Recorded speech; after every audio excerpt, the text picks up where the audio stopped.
जी नमस्कार साथियों, good morning प्यारे दोस्तों। जय हिंद, वंदे मातरम, राधे राधे। आज की जो हमारी क्लास है उसमें टॉपिक है हिंदी शब्दावली। और हिंदी शब्दावली के अंतर्गत दोस्तों हम पढ़ेंगे यहाँ पे वाक्यांश के लिए एक शब्द और श्रुति सम भिन्नार्थक शब्द। तो इसमें से पहले कुछ वाक्यांश के लिए एक शब्द हमने कल भी किए थे, कुछ थोड़े से वो आज करते हैं और फिर श्रुति सम भिन्नार्थक शब्द को यहाँ पे हम कंप्लीट करेंगे।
जी ये हमने किए थे कल। ठीक है जी। जिसके पार की वस्तु को न देखा जा सके उसको क्या बोलेंगे? अपारदर्शी। ठीक है। और जिसको पार की वस्तु देख सकते हैं उसको पारदर्शी कहते हैं। जो पहले न हुआ हो वो कहेंगे अपूर्व, और जो पहले हुआ हो पूर्व कहलाता है। जो अभी प्रकाश में न आया हो, जिसका प्रकाशन न हुआ हो, अप्रकाशित हो गया, क्योंकि यहाँ पे न का प्रयोग हुआ है। इसमें भी न का प्रयोग हुआ है, इसीलिए क्या लगा हुआ है? सब में अ उपसर्ग का प्रयोग। जिसकी पहले से कोई आशा न हो उसको अप्रत्याशित कहते हैं। जिसमें कोई बाधा या रोक टोक न हो उसको अबाध बोलते हैं। ठीक है। और जिसमें कोई रोक टोक हो उसको बाद बोलते हैं। तो चूंकि यहाँ पे न आया है इसीलिए हमने अ उपसर्ग का प्रयोग किया है। इसके बाद पुरुष जो अभिनय करता हो उसको बोलेंगे अभिनेता। स्त्री जो अभिनय करती है वो अभिनेत्री कहलाती है। जो किसी अल्पवयस्क या अनाथ बच्चे की देखरेख करता है उसको बोलते हैं अभिभावक। जो अल्पवयस्क मतलब छोटा बच्चा जो है, अल्प मतलब थोड़ा होता है, छोटा होता है। जो अल्पवयस्क छोटे बच्चे की या फिर अनाथ बच्चे की देखभाल करता हो तो उसको हम क्या बोलेंगे? अभिभावक बोलेंगे। जो भेदा या तोड़ा ना जा सके अभेद। 6 महीने में एक बार होने वाला अर्धवार्षिक। साल में एक बार होने वाला वार्षिक कहलाता है, ये ध्यान आपको रखना है। 3 महीने में एक बार होने वाला त्रैमासिक कहलाता है। और महीने में एक बार होने वाला क्या कहलाता है? मासिक। तो ये 6 महीने में एक बार होने वाला अर्धवार्षिक। जो इस लोक में संभव न हो वो अलौकिक कहलाएगा। लौकिक मतलब इस लोक में संभव। ठीक है। अलौकिक जो इस लोक में संभव न हो, लोक मतलब संसार होता है। जिसका अस्तित्व अल्पकाल तक रहे वो अल्पकालिक कहलाया। जिसे मारना उचित न हो वो अवध्य कहलाता है, जैसे गाय हैं। जिसका जन्म छोटी जाति निचले वर्ण में हुआ हो उसको बोलते हैं अतंजय। ठीक है। नेक्स्ट, किसी पद्य के अंतिम अक्षर से तथा नया पद आरंभ करने का खेल अंताक्षरी कहलाया। तर्क के बिना मान लिया गया विश्वास अंधविश्वास है। अपने अंश शिष्य के रूप में कुछ देना या किसी कार्य में योग देना अंशदान है। जिसमें कांटे या विघ्न बाधा न हो उसको बोलते हैं अकंटक, क्योंकि कंटक कांटे को कहा जाता है। जो अभी अभी उत्पन्न हुआ हो उसको परशुद्ध बोलते हैं, जो अभी पैदा है। जिसमें कुछ करने की क्षमता न हो अक्षम्य। जिसको क्षमा न किया जा सके अक्षम्य। ठीक है, जो जाना जा सके है वो अगे है, जो जाना न जा सके उसके आगे ए लगा देंगे, तो गे के आगे ए लग जाएगा तो क्या हो जाएगा, अज्ञ। जो कुछ न जानता हो उसको अज्ञ, क्योंकि ज्ञ का अर्थ जानना होता है, ज्ञानी का अर्थ जानना, और अज्ञानी जो कुछ न जानता हो, जो न जाना गया हो उसको क्या कहेंगे, अज्ञात। तो ये ज्ञात के आगे क्या लग गया, ए लग गया, तो जो जाना तो वो क्या कहलाता है, अज्ञात कहलाया। जो गिना न जा सके उसको क्या कहेंगे, अगणित कहलाएंगे। ठीक है, जो गिना न जा सके, जिसके अंदर या पास न पहुंचा जा सके वो क्या कहलाएगा, अगम्य। जो कार्य रूप में न लाया जा सके, अव्यावहारिक। जो कार्य रूप में न लाया जा सके वो क्या कहलाएगा, अव्यावहारिक, अमर्यादित। जिस स्त्री के पुत्र और पति न हो उसको अवीरा बोलते हैं। जिस स्त्री के न तो पुत्र हैं और न पति है वो क्या कहलाती है, अवीरा। कम बोलने वाला कहलाता है अल्पभाषी। ठीक है, कम बोलने वाला, इसको मितभाषी भी कहेंगे, क्योंकि कम शब्द का प्रयोग हम दो सेंस में करते हैं, एक अल्प और दूसरा है मित। ये आपको ध्यान रखना, मितभाषी भी कम बोलने वाला होता है और अल्पभाषी भी कम बोलने वाला होता है। थोड़ा जानने वाला क्या कहलाएगा, अल्पज्ञ। तो मितभाषी कम बोलने वाला होगा। अगर इस तरीके से चीजें समझ में आ रही है तो एक बार सारे स्टूडेंट ओके कीजिए, यस कीजिए। यहाँ तक चीजें क्लियर है, जी जी, यहाँ तक चीजें क्लियर हैं आपको। थोड़ा जानने वाला अल्पज्ञ, अल्प कहते हैं थोड़े को, ज्ञ कहते हैं जानना। जो प्राप्त न हो सका है अप्राप्त है, जिसका कभी अंत न हो वो अनंत कहलाता है। ठीक है, बिल्कुल बरसात न होना अनावृष्टि है।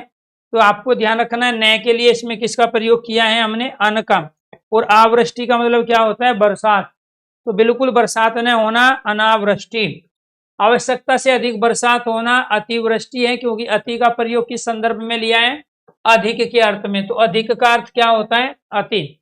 रूप के अनुसार अनुरूप कहलाता है, क्योंकि अनु उपसर्ग का प्रयोग किस संदर्भ में करते हैं हम, अनुसार के अनुसार, शक्ति के अनुसार। ठीक है, तो यथाशक्ति हम बोलते हैं।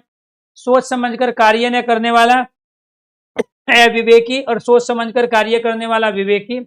कमर के नीचे पहने जाने वाला वस्त्र अधो वस्त्र, क्योंकि अध का अर्थ यहाँ क्या होता है, नीचे। तो अध जो शब्द आया है इसका अर्थ क्या है, नीचे, और यहाँ अधो वस्त्र नीचे पहने जाने वाला वस्त्र। इस पुस्तक में 8 अध्याय है, पाणिनि की व्याकरण की पुस्तक, अष्टाध्याय, क्योंकि अष्ट का अर्थ यहाँ पे क्या हो गया आपका, 8। अष्ट का अर्थ हो गया 8, और यहाँ अध्याय का मतलब हो गया चैप्टर, 8 अध्याय वाली। जो पहले कभी न घटित हुआ हो, अघटित, क्योंकि न को बताने के लिए यहाँ किस उपसर्ग का प्रयोग हुआ है, अ उपसर्ग। जो घटित हो चुका है घटित, जो घटित नहीं हुआ है तो क्या कहलाएगा, अघटित। जिसकी परिभाषा देना संभव न हो, अपरिभाषित। जिसमें शक्ति न हो, असक्त, क्योंकि सक्त शक्ति का मूल शब्द है जिसमें प्रत्यय लगा है कितन। तो आपको ध्यान रखना है, मूल शब्द शक्ति में क्या है, सक्त है, इसके साथ इसमें कितन प्रत्यय का प्रयोग हुआ है। ये पुल्लिंग शब्द है, शक्ति स्त्रीलिंग शब्द है, और ये बनने के बाद में जो शब्द बना है वो शब्द क्या बना है, शक्ति बना है। क्यों, क्योंकि यहाँ इस हलंत का लोप हो गया, ये छिप गया, इस आधे कै का लोप हो गया, बच क्या गया आपका, ती बच गया। तो सक्त में ये ती आ गया, तो शब्द क्या बन गया आपका, शक्ति। तो सक्त आपका पुल्लिंग शब्द है जिसका स्त्रीलिंग रूप शक्ति बनता है। ये ए इसलिए लगा इसमें क्योंकि इसमें यहाँ पर न का प्रयोग हुआ है। जो समान न हो वो असमान कहलाएगा, जो समान न हो क्या कहलाएगा, असमान। जो विभाजन न किया गया हो अविभक्त कहलाएगा। जो परिणय सूत्र में न बंधा हो उसको बोलेंगे अपरिणित। जो परिणय सूत्र में, परिणय का मतलब शादी, जिसकी अभी शादी नहीं हुई है तो वो क्या कहलाएगा यार दोस्तों, जो परिणय सूत्र में न बंधा हो, अपरिणित। नेक्स्ट, जिस वस्तु को पहना नहीं गया हो वो कहलाता है अपरहत अर्थात नया वस्त्र। विकृत शब्द बिगड़ा हुआ शब्द कहलाता है अपभ्रंश। जिसके अंदर प्रशंसा करने की योग्यता ना हो, अप्रशस्त। न करने योग्य अकरणीय। बिना पलक गिराए झपकाए क्या कहलाता है, अपलक कहलाएगा, निर्मेश भी कहते हैं। मास के किसी पक्ष की 8वीं तिथि क्या कहलाती है, अष्टमी। मास के किसी पक्ष की 15वीं तिथि अमावस्या है, तो मास में किसी भी पक्ष की जो 15वीं तिथि है वो क्या कहलाती है, 15वीं तिथि को अमावस्या कहते हैं। अंक गोद में सोने वाली स्त्री, अंक साई अर्थात विष्णु की पत्नी लक्ष्मी। ठीक है, अंक गोद में सोने वाला पुरुष है अंक साई अर्थात विष्णु, तो विष्णु का पर्यवाची अंक साई है। विष्णु की पत्नी लक्ष्मी का जो पर्यवाची है वो अंक साइनी है। ठीक है, क्योंकि इसमें इनी प्रत्यय का प्रयोग हुआ है, ये ई है और ये आपका क्या है यहाँ नी। इनी प्रत्यय का प्रयोग कहाँ होता है? पुल्लिंग से स्त्रीलिंग शब्द बनाने के लिए। ये पुल्लिंग शब्द है, इसमें इनी प्रत्यय का प्रयोग हुआ तो क्या बन गया आपका स्त्रीलिंग शब्द। अंक गोद में स्थान पाया हुआ अंकस्त कहलाता है, विष्णु का पर्यायवाची। बिना देख रेख का जानवर कहलाता है अनेर, जो गलियों में घूमते रहते हैं, गाँव में इधर उधर घूमते रहते हैं, वो जो क्या कहलाते हैं अनेर। जिससे अधिक बकवास करना न आता हो, अप्रगल्भ। प्रगल्भ मतलब जिसको बकवास करना आता हो, जिसको बकवास करना न आता हो अप्रगल्भ कहलाते हैं। नेक्स्ट, जो विश्वास करने योग्य लायक न हो अविश्वसनीय कहलाएगा। जो दोहराया न गया हो अनावर्त है, ये आपको ध्यान रखना है। अन और आवर्त से मिलके क्या बना है? अनावर्त। अन और आवर्त से मिलके क्या बन गया आपका? अनावर्त। ठीक है जी। तो जो विश्वास करने योग्य लायक न हो वो अविश्वसनीय है। जो दोहराया न गया हो क्या कहलाएगा? अनावर्त। जो बिल्कुल खुला हो वो भी क्या कहलाएगा? अन और आवर्त। ये ध्यान रखना, ये ऊपर है। जो दोहराना, इस आवर्त का अर्थ क्या होता है? पुनरावर्ती दोहराना। जो बिल्कुल खुला हो, ये वाला आवर्त अलग है। इस आवर्त और इस आवर्त में अंतर कीजिए। इस आवर्त का अर्थ क्या होता है? खुला होना। ठीक है, ये आपको ध्यान रखना है। और इस आवर्त का अर्थ क्या होता है? रिपीट होना। ठीक है, और अन उपसर्ग का प्रयोग दोनों में हुआ है। ठीक है, जिसका जन्म निम्न वर्ण में हुआ है उसको अतंजय बोलेंगे। जिसका किसी भी प्रकार उल्लंघन नहीं किया जा सके वो क्या कहलाता है? अनुल्लंघनीय। जिसका किसी भी प्रकार से उल्लंघन नहीं किया जा सके वो क्या कहलाया? अनुल्लंघनीय। जो न जाना गया हो वो क्या कहलाएगा? अनुगत। वह स्त्री जिसका पति दूसरा विवाह कर ले अधियूढ़ा कहलाती है। जो अभी तक न आया हो वो क्या कहलाता है? अनागत। जो अभी तक न आया हो अनागत, क्योंकि ये कैसे बना है? अन और आगत से मिलके बना है। ये किससे मिलके बना है? अन और आगत से मिलके बना है, अनागत। क्लियर है? तो ये क्या कहलाया आपका? अनागत। अन और आगत से मिलके बना है। जिसका कोई दूसरा उपाय न हो, अन्य उपाय।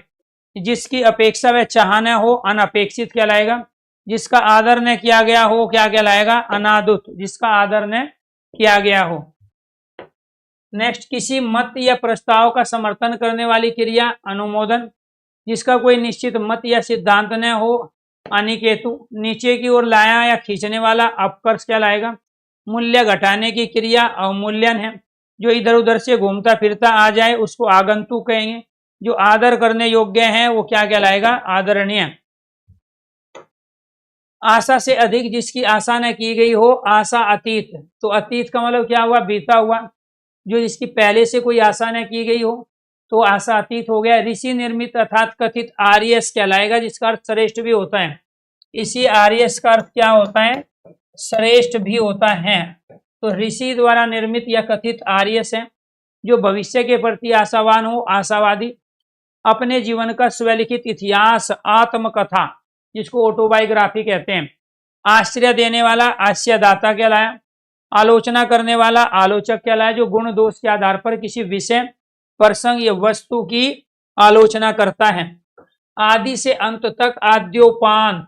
तो आदि से अंत तक क्या है? आदि मतलब प्रारंभ। तो इसको हम क्या कहेंगे? प्रारंभ से अंत तक। प्रारंभ से अंत तक क्या कहलाएगा?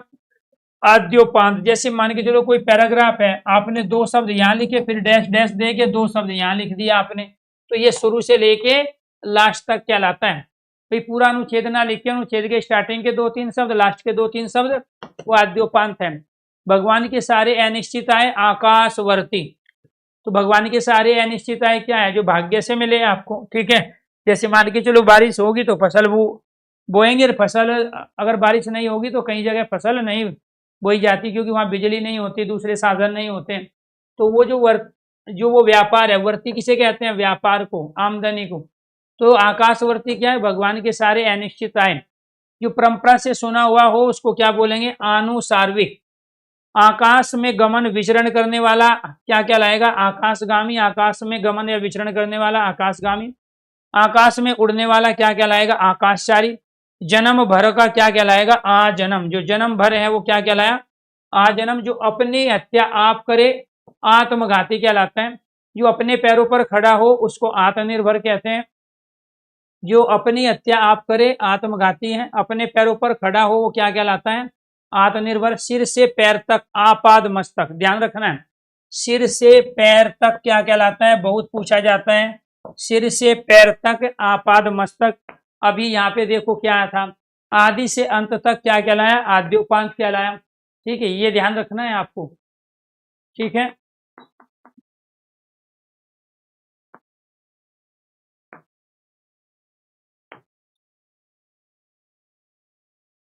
आभार मानने वाला आभारी कहलाएगा, उपकार मानने वाला कृतज्ञ। ठीक है जी, आभार मानने वाला आभारी, उपकार मानने वाला कृतज्ञ। जो किसी वंश में बराबर चलता आया हो उसको कहते हैं आनुवांशिक, जो पीढ़ी दर पीढ़ी, एक पीढ़ी से दूसरी पीढ़ी तक पहुंचा हो। मरते दम तक क्या कहलाएगा, आमरण। मरते दम तक क्या कहलाता है, आमरण कहलाएगा। तो मरते दम तक क्या कहलाएगा, आमरण। प्राणियों के पेट की वह थैली जिसमें भोजन पचता है, आमाशय। प्राणियों के पेट की वह थैली जिसमें भोजन पचता है, आमाशय। जिस पर आक्रमण हुआ हो, आक्रांत कहलाया। एक देश द्वारा दूसरे देशों से वस्तुओं का मांगा जाना, आयात कहलाया। वह जो दूसरे देशों से वस्तुओं का आयात करता हो वो क्या कहलाता है, आयातक। जो दूसरे देशों से वस्तुओं का आयात करता हो क्या कहलाया, आयातक। आयोजन करने वाला व्यक्ति आयोजक कहलाया। धन से संबंधित क्या कहलाता है, आर्थिक। धन से संबंधित आर्थिक। जो किसी वस्तु या व्यक्ति के गुण दोष की आलोचना करता है वो क्या कहलाएगा, आलोचक। जो आलोचना के योग्य हो वो क्या कहलाया, आलोच्य। आलोचना के जो योग्य है वो क्या कहलाएगा, आलोच्य। किसी अवधि से संबंध रखने वाला क्या कहलाएगा, आवधिक। वह कवि जो तत्काल तत्क्षण कविता कर सकता है उसको आशु कवि कहते हैं। जो खड़े खड़े कविता कर दे, किसी भी प्रसंग विषय पे बोल दे, वो क्या कहलाता है, आशु कवि। वह कवि या व्यक्ति जो तत्काल या उसी क्षण कविता कर सकता है तो आशु कवि कहलाएगा। ठीक है, वह क्लर्क जो आशुलिपि शॉर्ट हैंड को जानता है, आशुलिपिक कहते हैं। जिसको टाइपिंग करना आता है, जिसे विश्वास या दिलासा दिलाया गया हो वो क्या होता है, आश्वस्त होता है। और वह अवधि जिससे संबंध रखने वाला किसी अवधि से, वो क्या कहलाता है, आवधिक। इसमें क्या लगा है, यहाँ पे एक प्रत्यय का प्रयोग हुआ है, इसीलिए यहाँ पे क्या आ गया आपका, आ। नेक्स्ट, दूसरे के सुख के लिए अपने सुखों का त्याग क्या कहलाएगा, आत्म उत्सर्ग।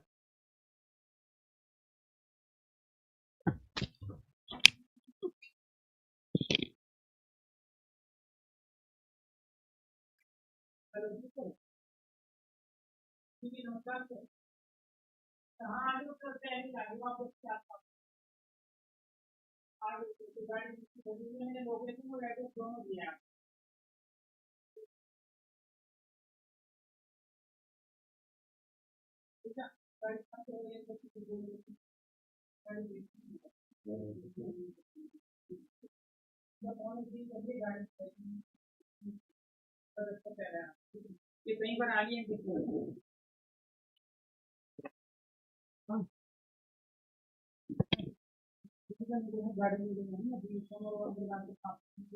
प्रोग्राम।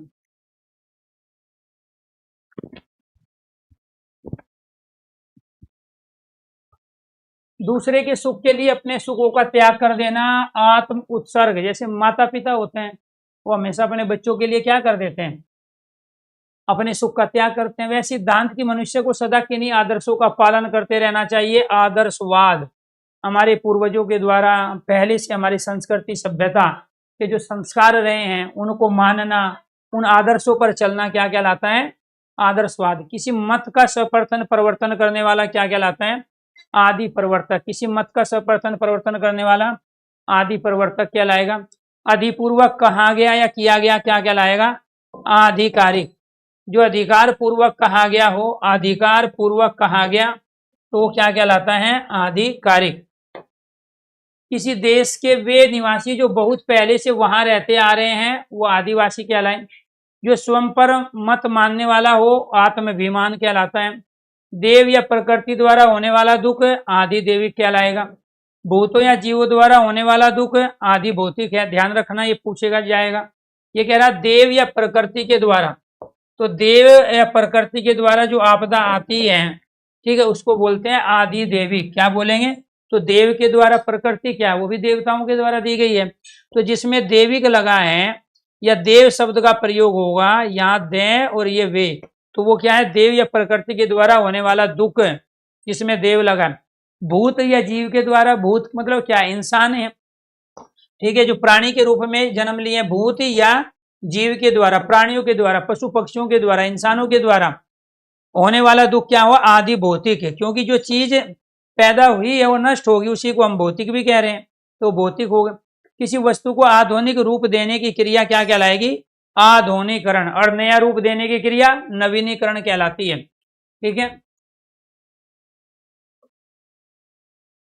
नेक्स्ट, किसी देश के वे निवासी जो बहुत पहले से वहां रहते आए हैं वो क्या कहलाते हैं, आदिवासी। वो जरूरी नहीं किसी देश में रहे, वो पर्टिकुलर किसी जगह पे रहते आए हो तो वो भी क्या कहलाते हैं, आदिवासी। आदि का मतलब आरंभ होता है और वास का मतलब रहना होता है, जो प्रारंभ से रह रहा वो आदिवासी है।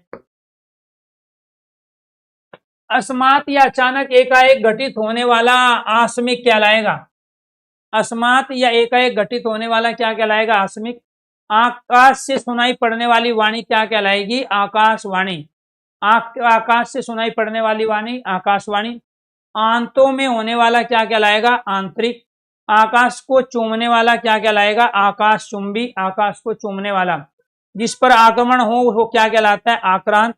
आक्रमण करने वाला क्या कहलाएगा, आक्रमणकारी। आक्रमण करने वाला आक्रमणकारी। वह स्त्री जिसका पति परदेश से लौटा हो, आगत पति का।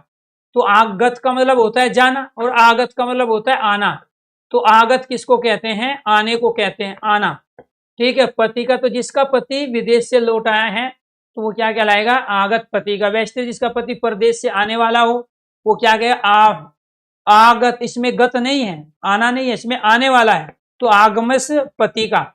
ठीक है, अग्नि से संबंध रखने वाला आग्नेय कहलाएगा। पूरे जीवन में रहने वाला आजीवन है। जो ईश्वर को मानता है उसको कहते हैं आस्तिक, और जो ईश्वर को नहीं मानता उसको कहते हैं नास्तिक। ठीक है, जिस पर किसी का आतंक छाया हो, आतंकित कहलाया। आत्मा और ईश्वर से संबंध रखने वाला आध्यात्मिक।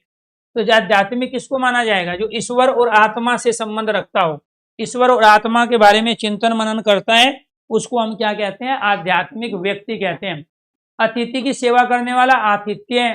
अतिथि कौन है, तो जो गगन को चूमने वाली गगनचुंबी हो जाएगा।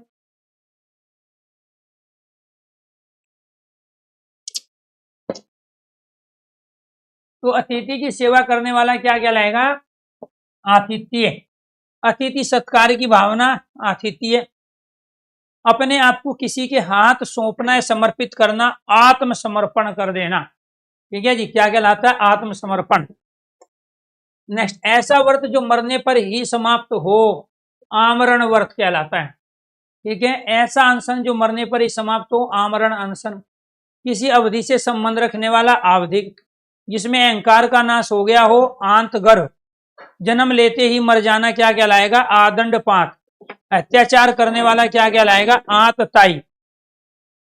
अत्याचार करने वाला क्या कहलाएगा, आतताई कहलाएगा, अत्याचार करने वाला। नेक्स्ट, बालक से वर्ग तक है, आबाल वर्ग। जड़ से चोटी तक क्या कहलाएगा, आमूल चूल। जन्म लेना और मरना क्या कहलाएगा, आवागमन। भगवान के सारे अनिश्चित आए, आकाशवर्ती। वह जो अपने आचार से पवित्र हो, आचार पूर्ण। जो परमात्मा, जो परंपरा से सुना हुआ हो उसको कहते हैं आनुसार्विक। आनुसार्विक का मतलब क्या होता है भाई, श्रवण का मतलब सुनना होता है, जो इसमें श्रवण शब्द है ना ये वाला, ठीक है, तो श्रवण का मतलब होता है सुनना। ठीक है, क्योंकि श्रुत धातु से बना है श्रवण, किससे, श्रुत धातु, सुनना होता है ये। और जो यहाँ आनुसार्विक आ गया, परंपरा से सुना हुआ, पीढ़ी दर पीढ़ी सुना हुआ। जो इंद्रियों के वंश में कर ले तो क्या हो गया, निग्रहवान। इंद्रिय निग्रह भी बोलते हैं उसको। ठीक है, निग्रहवान या इंद्रिय निग्रह। जो इंद्रियों को वश में कर ले, जिस पर जो जितेंद्रिय होता है उसका क्या होता है, इसको जितेंद्रिय भी कहेंगे, इसको क्या बोलेंगे, जितेंद्रिय भी बोलेंगे। ठीक है जी, या फिर बोलेंगे इंद्रिय निर्ग्रह। क्या बोलेंगे, इंद्रिय निर्ग्रह, इंद्रियों को कंट्रोल में, वश में करने वाला। इतिहास जानने वाला, इतिहासकार। प्राय वर्षा ऋतु में आकाश में दिखाई देने वाले 7 रंगों वाला धनुष, इंद्रधनुष, रेम्बो जिसको कहते हैं। इंद्रियों को वश में रखने वाला, जो इंद्रियों पर विजय प्राप्त कर चुका है, इंद्रिय जीत, जो इंद्रियों पर विजय प्राप्त कर चुका है, जितेंद्रिय, या जिसने इंद्रियों को जीत लिया है, इंद्रिय जीत।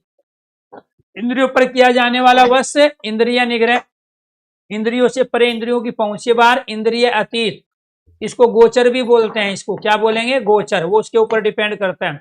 गोचर क्या है? जो इंद्रियों से परे हो, इंद्रियों के द्वारा जो जाना ना जा सके, वो गोचर या इंद्रिय अतीत। अपनी इच्छा के अनुसार सब काम करने वाला इच्छाचारी, किसी चीज या बात की इच्छा रखने वाला इच्छुक, किसी घटनाओं का काल क्रम में किया गया वर्त इतिवर्त। तो इतिवर्त क्या है? किसी घटनाओं का काल कर्मानुसार जो वर्तांत होता है, तो वो इतिवर्त कहलाता है। इमारत के लिए इमारत से संबंधित क्या होता है? इमारती। जो इच्छा के अधीन हो, इच्छाधीन, इतना ही पर्याप्त है, इसको बोलेंगे इत्यलम। जिसकी इप्सा या इच्छा की गई हो, इप्सित। जो दूसरों की उन्नति देखकर जलता है, ईर्षालु। दूसरों की उन्नति को न देख सकना, ईर्षा।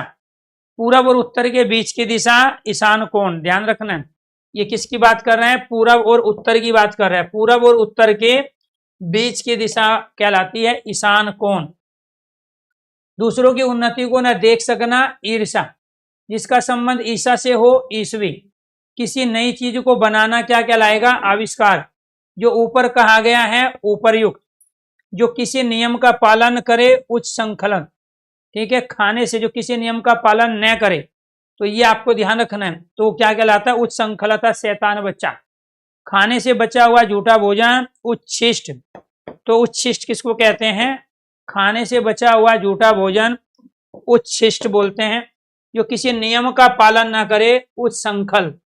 जो ऊपर कहा गया है वो ऊपरयुक्त होता है। जो किसी नई चीज को बनाना है, वो आविष्कार कहलाता है। जिसका संबंध ईसवी से है, वो ईसवी। और जो दूसरे की उन्नति न देख सका, वो ईर्षा। उपकार करने वाला क्या कहलाएगा? उपकारी। उपकार करने वाला क्या कहलाता है? उपकारी। किसी पर किसी काम का उत्तरदायित्व हो, उत्तरदायी। किसी के बाद उसकी संपत्ति या पद को ग्रहण करने वाला, उत्तराधिकारी। जिससे बढ़कर ऊंचा कोई न हो, उसको बोलेंगे उच्चतम। जो सब कुछ उदारता से देना जानता है, उसको बोलेंगे उदार मना। बहुत आगे बढ़ जाने की आकांक्षा, उच्च आकांक्षा। जो भूमि उपजाऊ हो, उर्वरा भूमि। ठीक है, जो भूमि उपजाऊ ना हो, उसको क्या बोलेंगे? बंजर भूमि। जिसका उल्लेख करना आवश्यक हो, उल्लेखनीय। उल्लेख का मतलब जो चीजों को आप उदाहरण के रूप में प्रस्तुत कर सको। सूर्योदय, अरुणोदय। अरुण का मतलब क्या होता है? सूर्य। तो यानी कि इसका अर्थ भी सूर्य का उदय होना है, सूर्य का उगना है। सूर्योदय अरुणोदय से पहले का समय ऊषा काल। तो ऊषा में यहाँ आपको ध्यान रखना, छोटा हुआ आएगा। ये जो ऊषा है, ये वर्तनी अपने आप में गलत है। ठीक है, तो ऊषा में क्या है? छोटा। ऊषा काल मतलब जो सुबह का समय, प्रातः सवेरा, जिसको भोर कहते हैं। ऊपर आने वाला श्वास उच्छ्वास कहलाता है। नीचे की ओर जो संस्कृत में उपन्यास लिखे जाते हैं, वो भी उच्छ्वासों में लिखे जाते हैं। नीचे की ओर आना या जाना क्या कहलाता है? उतरना। और ऊपर की ओर जाना, चढ़ना। ऊपर की ओर उछलना या फेंकना, उत्क्षेपित। ठीक है, तो उत्क्षेपित व्यंजन कितने होते हैं? दो। कौन कौन से? एक तो डे और एक ये आपका डे। इसी वजह से इसको क्या बोलते हैं? ये उछल कर, फेंक कर किस पे टिक जाते हैं? इन बिंदी पे। इनका प्रयोग कहाँ होता है? शब्द के मध्य में या अंत में। वह वस्तु जिसका उत्पादन हुआ हो, उत्पाद। सूर्य जिस पर्वत के नीचे निकलता है, उद्यांचल। ठीक है, सूर्य जिस पर्वत के पीछे निकलेगा, वो क्या कहलाएगा? उद्यांचल। जिस पर उपकार किया गया है, उपकर। उपहास के योग्य है, उपवास इस्पद। उपवास मतलब हंसी मजाक करना। जल स्थल दोनों जगह रहने वाला प्राणी, उभय। उभय का मतलब होता है दोनों। जैसे हिंदी में हम दोनों शब्द का प्रयोग करते हैं, संस्कृत में इनके स्थान पे हम किसका प्रयोग करेंगे? उभय। तो उभयचर का मतलब जैसे निशाचर, रात को विचरण करने वाला। उभयचर दोनों में विचरण करने वाला। तो दोनों कौन से? जल भी और स्थल भी। भूमि, स्थल मतलब भूमि। तो जल और भूमि दोनों जगह रहने वाला प्राणी क्या कहलाता है? उभयचर कहलाता है। जिसने, सांप है, उभयचर है, जल में भी रहता है, भूमि पे भी रहता है। जिसने ऋण चुका दिया हो, उऋण। जिसका जन्म गर्मी से हुआ हो, ऊष्म जय। ठीक है, जय मतलब जन्म लेना। जय क्या है? जन्म लेना। ऊष्म मतलब गर्म। तो जो गर्मी से जन्म लिया है, वो क्या कहलाया? ऊष्म जय।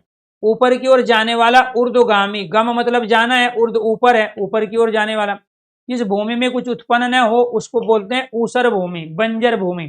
तो उर्वरा जो होती है, उर्वरा भूमि जिसमें फसल पैदा हो, और ऊसर जिसमें फसल पैदा ना हो, इसको दूसरा क्या बोलेंगे? बंजर भूमि बोलेंगे। क्या बोलेंगे? बंजर। जिसने अपने वीर्य का कपाल में चढ़ा लिया है ऊर्ध्वरेता, तो वो क्या कहलाएगा? ब्रह्मचारी जो होता है, जिसने शादी नहीं की है, उसको क्या बोलेंगे? वो बोला जाएगा ऊर्ध्वरेता। कपाल मतलब ऊपर चढ़ा लिया है। अगर मान के चलो आप ब्रह्मचारी रहोगे तो स्वाभाविक बात है ओज महापुरुषों पे तेज इसी वजह से तो होता है जी। तो ये तो हो गए जी आपके, ठीक है। अब आ जाते हैं श्रुति सम भिन्नार्थक शब्द। श्रुति सम भिन्नार्थक शब्द।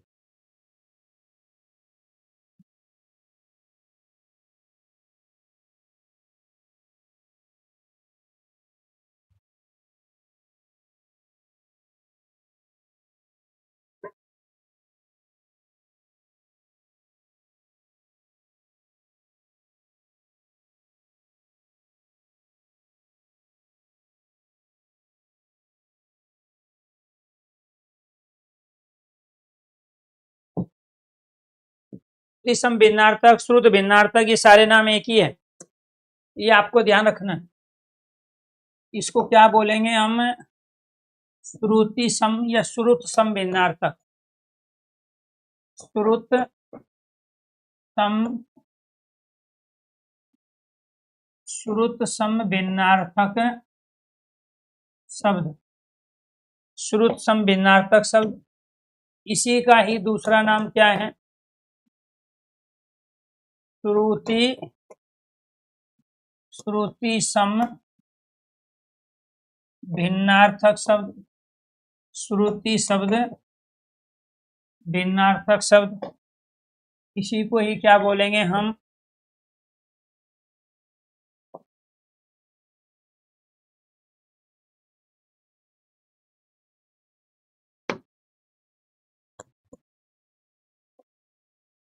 सम उच्चरित,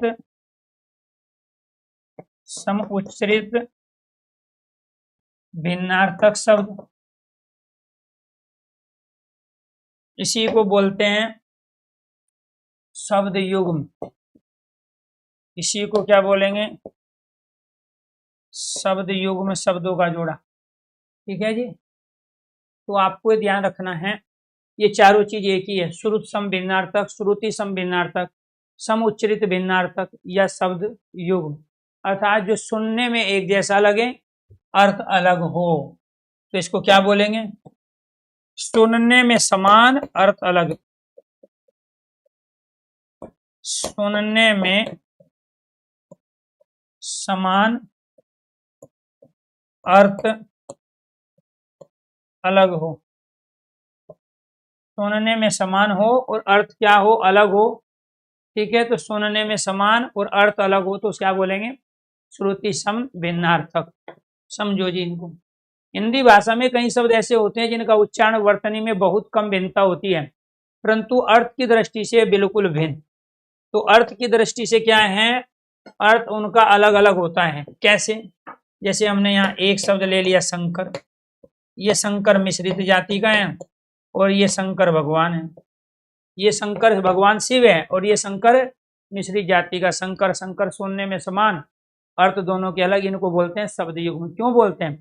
क्योंकि इनके बीच में हाइपन आता है, तो युग्म बन जाता है, जोड़ा बन जाता है, ठीक है। ऐसे ही शब्दों को युग्म शब्द भी कहते हैं। ऐसे शब्द को क्या बोलेंगे? युग्म शब्द कहते हैं। अनिल, अनल, तो अनिल वायु, अनल आग, अली यहाँ पे क्या हो गया? भरमर भोरा, अरे ये अली सखी। शंकर मिश्रित जाति का, ये वाला शंकर भगवान शिव, ठीक है जी जी। इसके बाद समुच्चरित भिन्नार्थक शब्द क्या है? हिंदी में कुछ ऐसे शब्द होते हैं जिनका प्रयोग गद्य की अपेक्षा पद में अधिक होता है, तो इनका प्रयोग गद्य में कम और पद, गद्य क्या है? गद्यांश, ठीक है। अनुच्छेद, पद क्या है? कविता, जिसमें छंद ना हो गद्य, जिसमें छंद हो पद, जिसे गाया ना जा सके गद्य, जिसे गाया जा सके वो पद। इनका प्रयोग कहाँ ज्यादा होता है? पद में, कविताओं में होता है। समुच्चारित भिन्नार्थक शब्द भी इन्हें कहते हैं। ठीक है जी, जैसे यहाँ पे क्या है, एकथ, जैसे ए थक बिना थके हुए, तो थक के आगे ए लगा दिया तो बिना थके हुए। और एकत जो कहाना गया हो, तो न आया है तो ए तो जरूर आएगा। कत मतलब कहना, एकत जो कहाना गया हो। अनिल हवा अर्थात वायु, अनल आग और अग्नि है। आकर का अर्थ होता है खान और खजाना, कोयले की खान, खजाना। आकर, आकार नहीं है तो आकर है, ये कर के आगे क्या लगा है? आ। तो आकर का अर्थ क्या होता है? खान और खजाना आएंगे, ये ध्यान रखना है। और आकार का अर्थ क्या होता है? आकृति या रूप, इसका आकार ये है, रूप ये है। अली का अर्थ भोरा या भरमर, तो भोरा हिंदी में, भरमर संस्कृत में, ये तत्सम हो गया भरमर। ठीक है जी, ये आपको ध्यान रखना है। अली का अर्थ हो गया सखी। आदि का अर्थ होता है मानसिक कष्ट, और ये वाला आदि होता है आधा भाग। ठीक है, अभिराम किसको कहते हैं? सुंदर को। और अविराम किसको कहते हैं? निरंतर को कहते हैं। अविराम क्या है? निरंतर। और अभिराम क्या है? सुंदर। अभिराम किसका पर्यायवाची है? भगवान श्री राम का। तो अभिराम किसको कहते हैं? भगवान श्री राम को कहते हैं, क्योंकि वो सुंदर थे। और अविराम मतलब निरंतर, लगातार, कंटिन्यूटी जिसको बोलते हैं। ठीक है, अभय, भय का अर्थ होता है डरना, और अभय जो डरे ना, अर्थात निर्भय। ठीक है, जीवन दान। और उभय का अर्थ क्या होता है? दोनों। अचल का अर्थ जो स्थिर हो, चल का चलना, अचल जो स्थिर हो। अचला कहते हैं पृथ्वी को, अचला पृथ्वी। अंबु पानी जय जन्म लेने वाला, तो पानी में जन्म कौन लेता है? कमल, मछली, शंख, शैवाल, सीपी, मोती। अंबु पानी दे देने वाला, दे का अर्थ क्या होता है? देने वाला, तो पानी को कौन देता है? बादल। अणु का अर्थ होता है एक कण, सबसे छोटा भाग किसी वस्तु या पदार्थ का। अनु का अर्थ होता है पीछे। ये वाला जो अनु है, ये तो संस्कृत का उपसर्ग है, जो अनुसरण में, अनुगमन में, ठीक है, अनुचित में हम उसमें प्रयोग करते हैं, अनुसरवण में। ठीक है, अनुनासिक में। और ये वाला क्या है? ये अणु है। इस अणु का अर्थ कण होता है, इस अणु का अर्थ पीछे। अन्न का अर्थ होता है अनाज, गेहूं, ठीक है, चावल आदि। अन्य का अर्थ होता है दूसरा। अब्ज, अप का अर्थ होता है पानी। ये कैसे मिलके बना है? ये मिलके बना है अप और जैसे, अप पानी, ये मिलके बना है यहाँ पर अप। ये क्या है? अप और दे, देने वाला। अप पानी, पानी को देने वाला, तो ये क्या कहलाएगा? ये कमल कहलाएगा। और ये पानी को देने वाला क्या है? बादल। ठीक है, अर्थात वर्षा। तो ये क्या है? बादल अर्थात वर्षा, पानी को देने वाले। असक्त, सक्त किसके कहते हैं? पुल्लिंग शब्द है, इसी से शक्ति बनी है ना। तो असक्त, ठीक है, जो शक्ति विहीन हो, जो शक्तिहीन हो, असमर्थ हो। और विसक्त, तो ये क्या है? सक्त का अर्थ क्या होता है? विरक्त होना। असक्त का अर्थ क्या होता है? किसी से विरक्त होना। नेक्स्ट, अनिष्ट किसे कहते हैं? हानि को कहते हैं। अनिष्ट किसे कहेंगे? हानि को। तो यहाँ पे क्या है? टे, और यहाँ पे क्या है? ठे। ये वाला अनिष्ट क्या कहलाया? निष्ठाहीन। और ये वाला अनिष्ट क्या कहलाया? हानि। आरसी किसे कहते हैं? दर्पण को कहते हैं। आरसी किसे कहेंगे? दर्पण को। और ये वाला आरसी क्या है? वैदिक वाणी है। ये वाला आरसी दर्पण है। ये वाला यहाँ पे मूर्धन्य स का प्रयोग है, ये दंतव्य स है। ये वाला वैदिक वाणी कहलाता है। अवधि कहते हैं काल, समय को।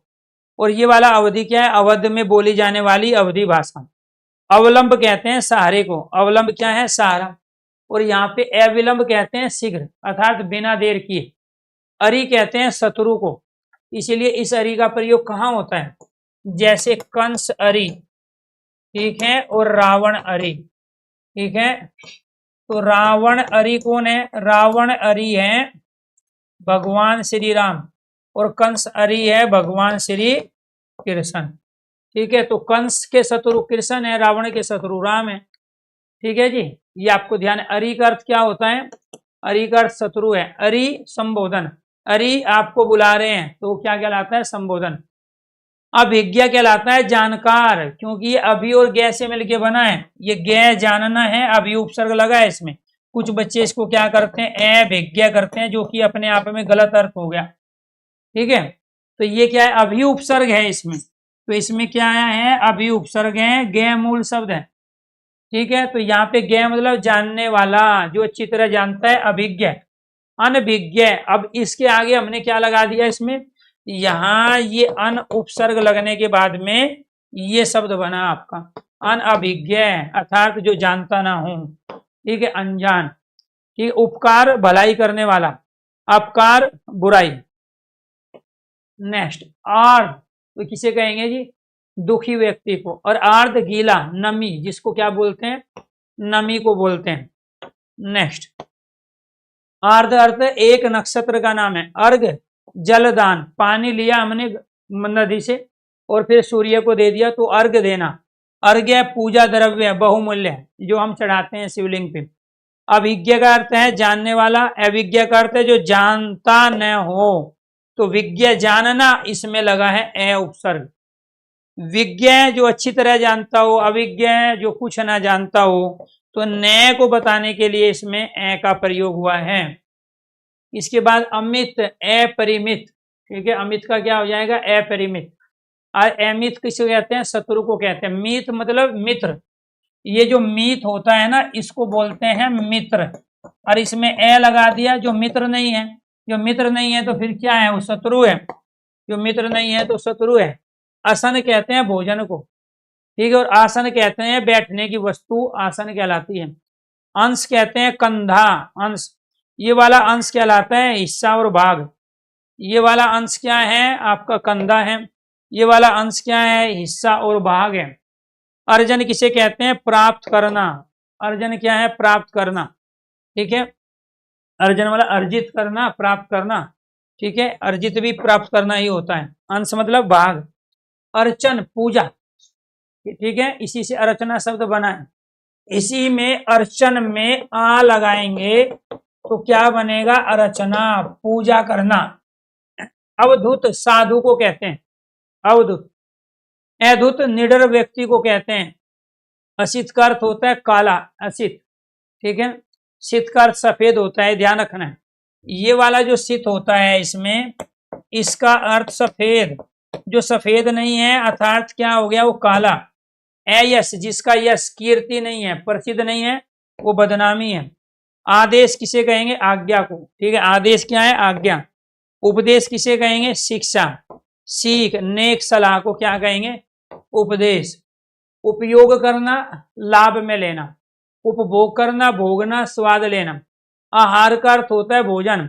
उपहार भेंट और सौगात कहलाता है। आदि का अर्थ होता है अभ्यस्त या अदरक, और आदि का अर्थ होता है आरंभ। ये वाला क्या है, बीड़ी पीने का कोई आदि हो गया, ठीक है, गुटखा खैनी खाने का आदि हो गया, तो वो क्या है, अभ्यस्त हो गया। और ये वाला आदि क्या कहलाता है, आरंभ, प्रारंभ। राम शाम मोहन सोवन आदि, ठीक है। अमित का मतलब जो चारों ओर से हर तरह से फिट है, अमित, ठीक है। तो ये क्या थे जी आपके, ये थे आपके श्रुति सम भिन्नार्थक शब्द। क्या थे जी, ये श्रुति सम भिन्नार्थक शब्द, ठीक है। इसको भी लीजिए आप श्रुति सम भिन्नार्थक शब्द में।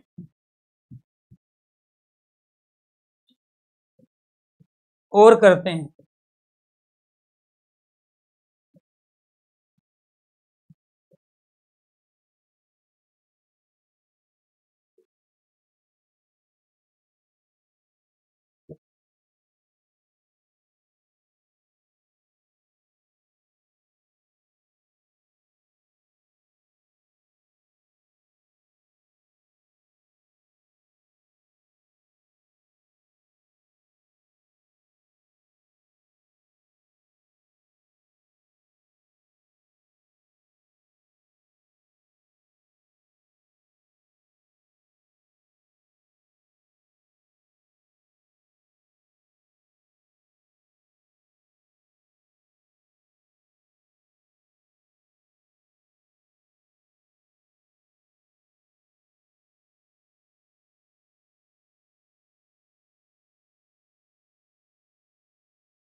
श्रुति सम भिन्नार्थक शब्द, दिन और दिन, ठीक है जी। एक और देख लेता हूं मैं बस। ऑब्जेक्टिव टाइप क्वेश्चन तो कराना ही है मुझे।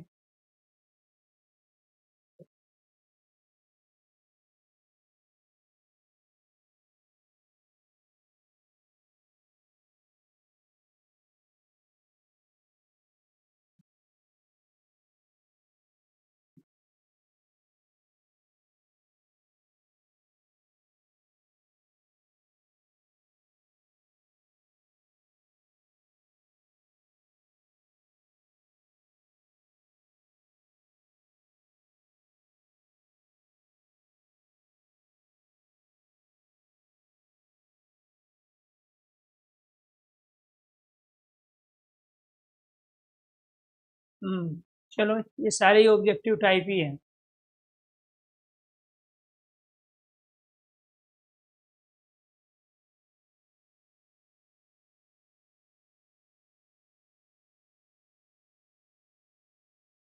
इस तरीके से देगा जी वो आप। दिन और दीन शब्द युग्म का अर्थ बताइए। तो क्या हो जाएगा, इस वाले दिन का अर्थ दिवस हो गया और ये वाला दिन गरीब हो गया, तो राइट आंसर हो गया आपका बी। युग्म शब्द में कौन सी जोड़ी सही है? ठीक है, तो कौन सी जोड़ी सही है? धरा पृथ्वी, ये तो समानार्थी हो गई। न्याय अन्याय विलोम शब्द हो गए। मान अपमान विलोम शब्द है। अचल जो चले ना, अचला पृथ्वी, राइट आंसर डी।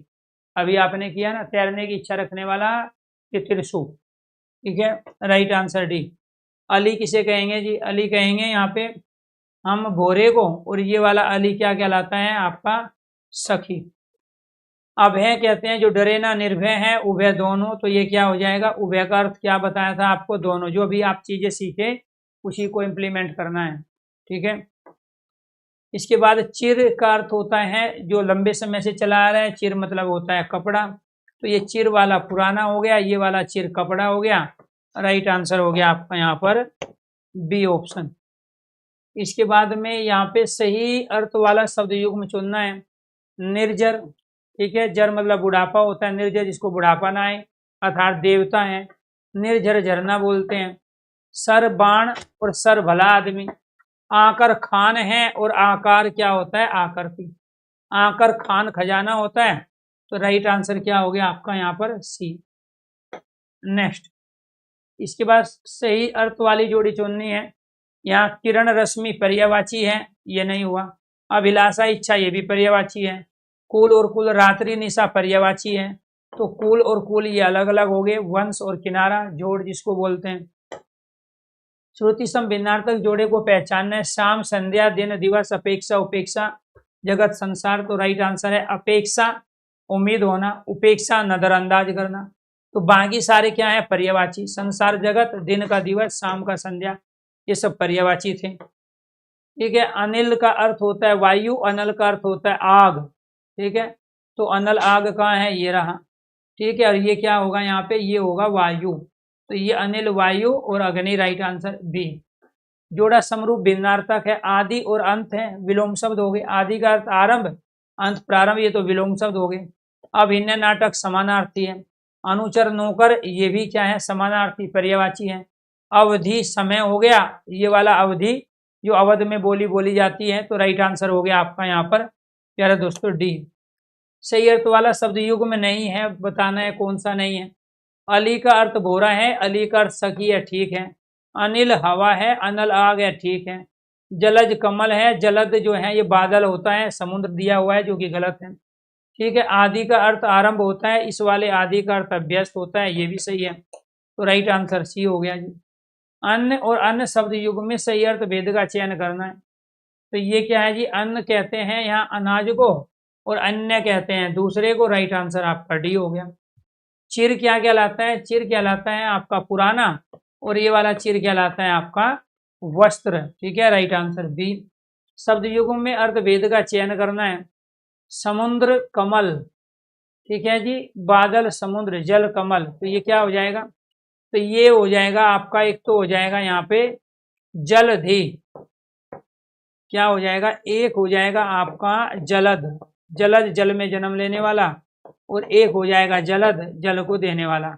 या फिर आप इसको ये भी कह सकते हो, ठीक है, अम्बु, ये फिर ये कह सकते हो अम्बुज ये कमल हो गया, और ये कह दोगे आप अम्बुद, या फिर इसको ये कह सकते हो आप यहाँ पर वारिज कमल, और यहाँ ये कहोगे आप यहाँ वारिद देने वाला। ठीक है, तो ये सारा क्या कहलाएगा, ये तो कहलाएगा आपका कमल, और ये सब क्या कहलाएगा आपका बादल। तो कमल और बादल क्या है, शब्द युग्म के सही अर्थ का भेद है। तो राइट आंसर आपका डी हो गया। सकल और सकल, सकल मतलब संपूर्ण, और ये वाला सकल क्या कहलाया आपका अंश, तो ये वाला संपूर्ण, राइट आंसर बी हो गया। निम्न में से कौन सा आदि और व्याधि या आदि मानसिक बीमारी है, मानसिक कष्ट है, आदि का अर्थ बताओ। तो आदि क्या कहलाता है, मानसिक कष्ट, और व्याधि क्या कहलाता है, शारीरिक कष्ट। तो ये क्या कहलाएगा आपका शारीरिक कष्ट। ये वाक्यांश के लिए एक शब्द में भी पढ़े थे आप, इसलिए यहाँ करा रहे हैं। जब आपको ये करने हो शब्दावली, तो सबसे पहले इसमें अनेकार्थी शब्द पढ़ो, फिर पर्यायवाची पढ़ो, फिर विलोम शब्द, फिर वाक्यांश के लिए एक शब्द, और उसके बाद में आप श्रुति सम भिन्नार्थक शब्द करो। परिताप का अर्थ बताना है, जलन है, ज्वाला, परमाण है, संताप। तो परिताप क्या कहलाता है, संताप। इनमें से एक भिन्नार्थक सदयुग्म का अर्थ गलत है, तो गलत वाला बताना है कौन सा है, मणि रतन और मणि सांप। तो ये तो ठीक है जी। बलि बलवान और बलि चढ़ावा, ये भी ठीक है। प्रसाद प्रसन्न और प्रासाद चरणामृत, ठीक है। तो ये वाला जो प्रसाद है महल होता है, ठीक है। पुरुष आदमी और पुरुष कठोर, ये सही है। तो ये गलत हुआ है ना, नहीं। प्रसाद का मतलब क्या होता है, महल होता है, महल किला, ठीक है जी। तो ये प्रासाद क्या है, चरणामृत होता है, ये राइट आंसर सी। अभय और उभय का सम भिन्नार्थक, अभय निडर, उभय दोनों, राइट आंसर हो गया आपका ए। चपला और चपल, चपला कहते हैं बिजली को, चपल कहते हैं, तो चपला बिजली हो गया जी, ठीक है। और चपल कहते हैं तेज व्यक्ति को, राइट आंसर ए हो गया। इसके बाद सही अर्थ वाले श्रुति सम भिन्नार्थक युगल का चयन करना है। तो शीत ठंड और तुषार शीत, ठीक है जी। ये कह रहा है सही का चयन करना है। तो शीत का अर्थ श्वेत, ठीक है, और ये क्या है, शीत अपहरण, गलत। तो शीत का अर्थ ठंड है और इस शीत का अर्थ तुषार है, राइट आंसर आपका ए हो गया। श्वेत और स्वेद, स्वेद कहते हैं पसीना, ये वाला पसीना है, और ये वाला क्या है आपका सफेद। इति, इति कहते हैं समाप्त को, तो ये क्या हो गया समाप्त। और ये वाला इति क्या कहते हैं, विघन, बाधा, ठीक है। तो ये क्या कहला है, विघन। ट्रेजेडी भी बोलते हैं इसको, आपदा भी बोलते हैं इसको, क्या बोलेंगे, विघ्न मतलब आपदा, ठीक है। ये क्या हो जाएगा, आपदा हो जाएगा। तो राइट आंसर आपका बी हो गया। इस विकल्प में शब्द युग्म का अर्थ भेद सही नहीं है, तो क्या हो जाएगा जी, अनिल हवा, अनल आग, ठीक है। अंश हिस्सा, अंश कंधा, ठीक है। अपेक्षा आशा और उपेक्षा निरादर, ठीक है। अवलंब कहते हैं, ठीक है, सहारे को, और अविलंब कहते हैं शीघ्र को। तो यहाँ पे आपको ध्यान रखना, अविलंब क्या कहलाएगा, शीघ्र अर्थात जल्दी, और अवलंब किसको कहते हैं, सहारा।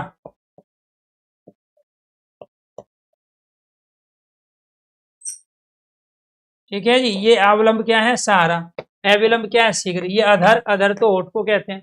तो ये जो है इसमें क्या है, गलत है, राइट आंसर हो गया डी। समश्रुत अली, अली किसे कहते हैं जी, अली कहते हैं भोरा, और ये वाला अली क्या कहलाता है, सखी। तो ये हो गए जी आपके 25 क्वेश्चन। नेक्स्ट क्लास में सभी के पर्यायवाची, अनेकार्थी, विलोम शब्द, वाक्यांश के लिए एक शब्द, श्रुति सम भिन्नार्थक, इनके ऑब्जेक्टिव टाइप क्वेश्चन लेंगे, और एक नया टॉपिक पढ़ेंगे इसके अंतर्गत प्यारे दोस्तों, वो है हमारा मुहावरे, लोकाक्ति और कहावतें। वहाँ से भी क्वेश्चन आना है, वो शब्दावली के साथ ही कराते हैं, क्योंकि उनकी अपनी थ्योरी नहीं है, उनकी अपनी परिभाषा नहीं है। शब्दावली, मुहावरे, लोकोक्ति और कहावतों के प्यारे दोस्तों करने के तरीके 3 ही हैं। एक तरीका तो जिस तरीके से हम कर रहे हैं, ठीक है, बिना ऑब्जेक्टिव टाइप। दूसरा ऑब्जेक्टिव टाइप क्वेश्चन से करना है, और तीसरा प्यारे दोस्तों इनको बार बार पढ़ना है। तमाम यूट्यूब पे जो मैराथन क्लासें हो चुकी है। आज शाम को Hindi by Arun sir YouTube channel पर हिंदी साहित्य की एक महामैराथन क्लास है,